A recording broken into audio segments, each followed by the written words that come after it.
Good morning, everyone, and we will today concentrate on certain very basics that lay the foundation of radio astronomy pursuits in terms of how we make the measurements that we wish to make to study astronomical sources.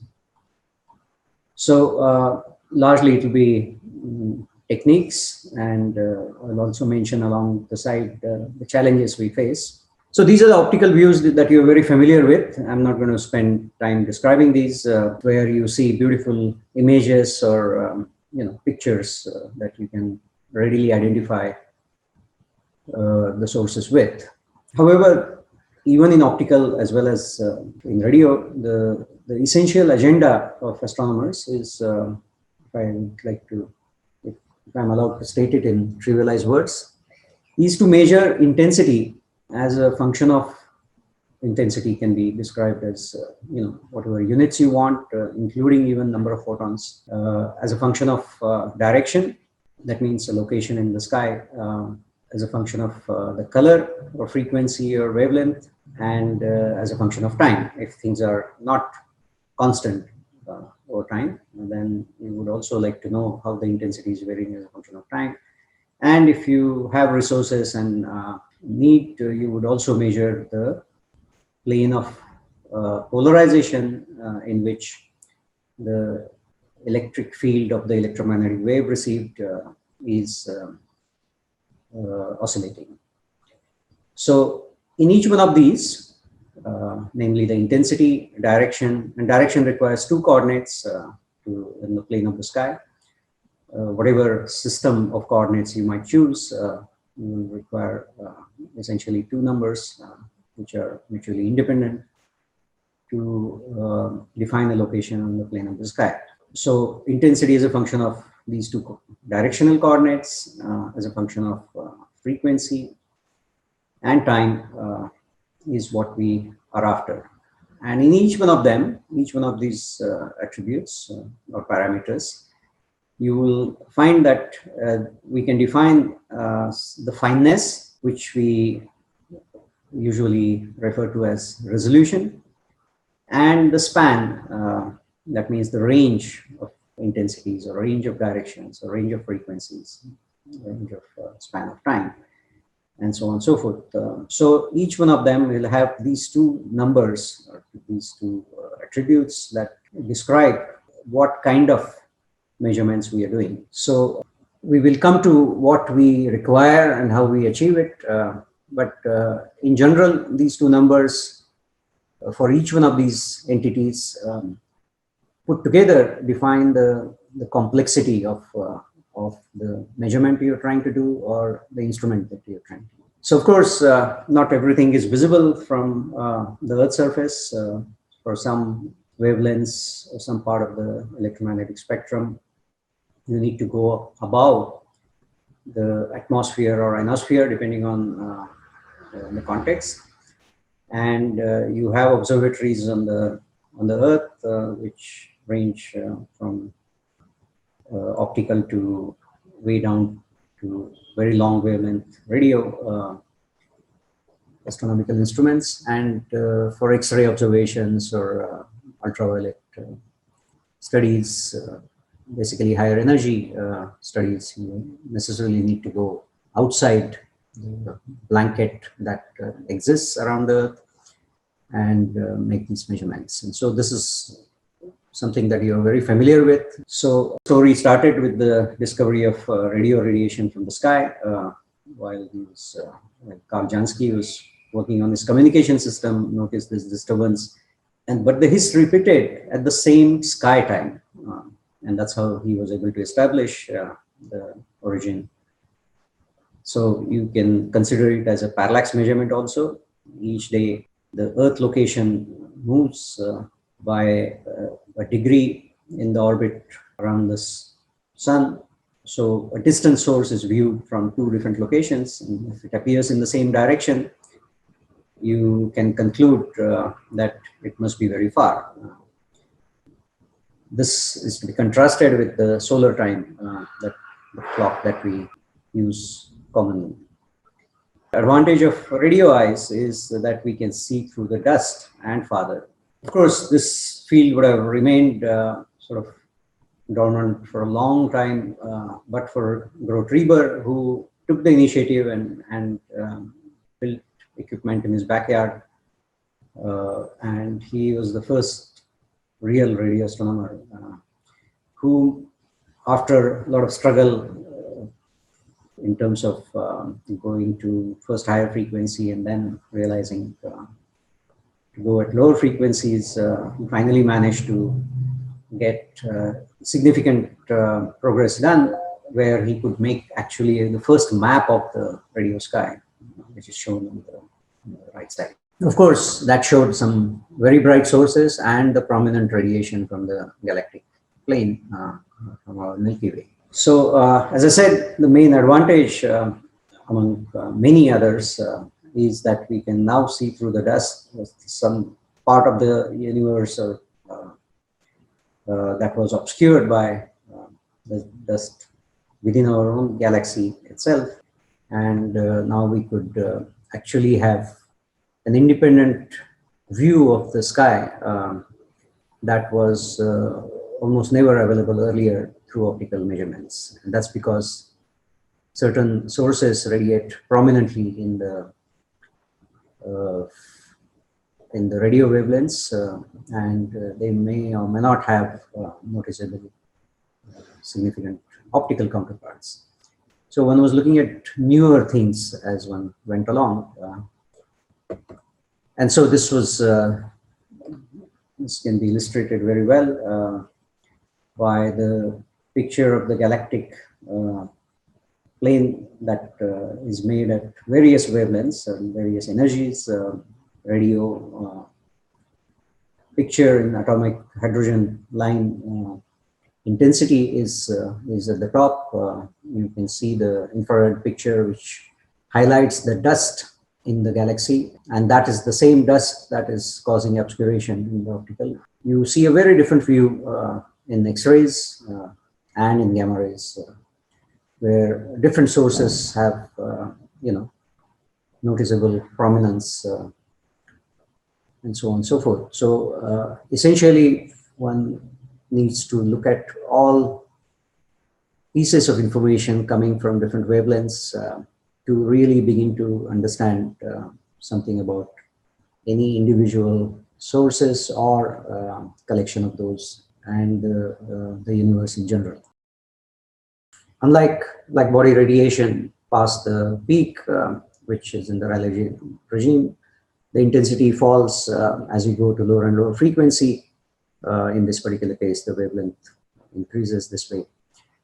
Whereas the thermal, this is how the thermal radiation would look like. Whereas the non-thermal radiation, which is dominant at low frequency because it rises in intensity as you go to lower and lower frequencies. And that's coming from a variety of processes, including the relativistic particles gyrating in magnetic fields. In general, any charged particle accelerated will radiate, and that's the reasons for its acceleration might differ from one process to another. So that's the essential of the non-thermal radiation. So these are a few radio images, some of which you saw yesterday as well. You will find that when you zoom on to the center of our galaxy, you will find a lot of details which are marked here. This is not a very good image, but you can look at a sharper image on the web, where you see filaments and shells and other arcs and so on and so forth. So it's a very rich environment there at the center of our galaxy, in addition to, of course, the Sagittarius star right at the center of the galaxy. So these are different views. This is how differently they are represented. You can either have color views of it, where please remember that all the colors used are false colors, in the sense they don't represent the kind of color that we would see with our eyes in optical. You can also represent them as contour maps or grayscale maps and so on. These are basically equi-intensity contours, which will like a terrain pattern that you would draw in describing some topology. So this is how our galaxy would look like, something similar to this if we were well outside our galaxy and we were viewing it from some distance. But we are right inside our disk of the galaxy, and this is how it appears to us. It does a sinusoidal pattern, the galactic plane, in the right ascension declination coordinates because of the known inclination of this galactic plane with respect to the coordinate system that we define with respect to the Earth equator being the reference plane. This is another view of, this is the level of details you can get to, where you can go to even milliarcsecond resolutions and see range of details, and with the clarity that shows differences between different intensity pixels, and all that is made possible through techniques that we're going to describe. There are point-like sources also, which are unresolved. That means no details are seen in terms of the picture that you just saw. These will appear like spots, but they have a lot of detail information or information in the signal that we receive as a function of time. So given a spectral band and given a direction in the sky, you will, you can make these observations. A variety of sources will be visible at radio. Of course, discovery of pulsars we attribute to the dogged pursuits, a follow-up that Jocelyn Bell did after noticing a set of blips that she saw at periodic intervals, which were seen for the first time. And this is the first time the receivers she was using were allowing faster variations to come through, which are generally prohibited by earlier measurements because one wanted to get more sensitive measurements and one was using longer integration time, and that meant that you averaged the signals for a longer time before recording them, and so some of these signals would have been missed without that. You also have heard about the 21 centimeter line and the role it has played, and that has revolutionized the way we can look at the universe as a whole, because now we have a handle on the, we can study the motions or kinematics of objects, not just the radiating objects, but even the ones which might be leaving their imprint in terms of absorption of the radiation passing through the regions where they exist, like the H1 clouds and so on. So of course, you will hear more about it, that is based on the information about how things are moving in our galaxy. We could study how about the rotation of the galaxy, and that deviated from the expectation from Keplerian motion considerations, and that's what led Vera Rubin to conclude that there is some matter that we do not see, and it's famously known as dark matter. Of course, similar serendipitous discovery was of the cosmic microwave background by Penzias and Wilson, who were also working on some communication equipment, and they discovered that there is persistent radiation from the sky no matter which direction you looked at, and which was at the level of 3 degree Kelvin. And of course, all of you know about this association of that with the relic radiation from Big Bang, and so the mapping of these radiation has been done through various missions, and you'll find that the anisotropies at the very small level found at the few millikelvin level are believed to be tracing the corresponding anisotropies in the matter distribution at those epochs, and would have led to the subsequent structure formation and so on. So this is the overall view that has emerged, not just from radio, but largely from radio measurements, where you have this afterglow light, which is the CMB, and then things recombined after the radiation decoupled from the matter, and you had largely neutral hydrogen or neutral matter.